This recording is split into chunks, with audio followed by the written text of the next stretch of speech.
Sa bagong nga adlaw, kinakabugtaw na naman. Sugudot na atong kapihan, pipihil pang asindihan. Sa kada bugya, may ara ubo, hindi ka gini sumudan. Sa mga problema may ara ka tropa nga pwede mo palapitan.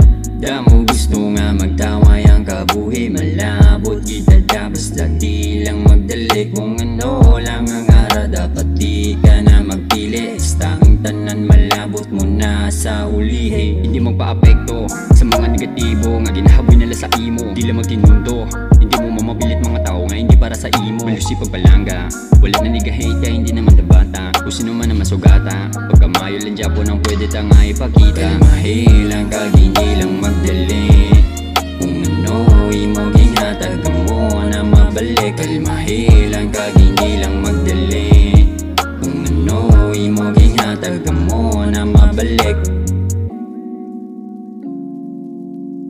Pirmi, nagapasalamat biskan gamay nga bagay, labay lang sa kalibutan kinanlan makibagay. Aso nga nagalibot sa mo, nagapalipay positibo, ginahigop negatibo, ginasikway. Wala labot sa palibot, portante ka pangalipay. Kisa nagapamisar nga siya, doon nakabudlay. Sabay lang ko sa agos para lapat magtaway. Diretso ang direksyon, pakag ko sa kalipayan. Kahilwayan ang kinanan para sa ton tanan. Ang sugo nga ara sa ton hulam lang ni tanan. Kinanlan mo gampanan para hindi mabudlayan. Pagpalangga ang iyatag sa tanan, hinanglan sa madulong kaggalong nga kalibutan. Hindi mo tanong kahakig sa iban.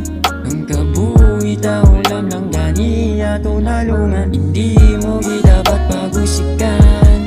Mga tiyempo ka hindi mo na mabalikan. Mga negatibo atong sinihan, ibugang positibo ipasa sa amigo.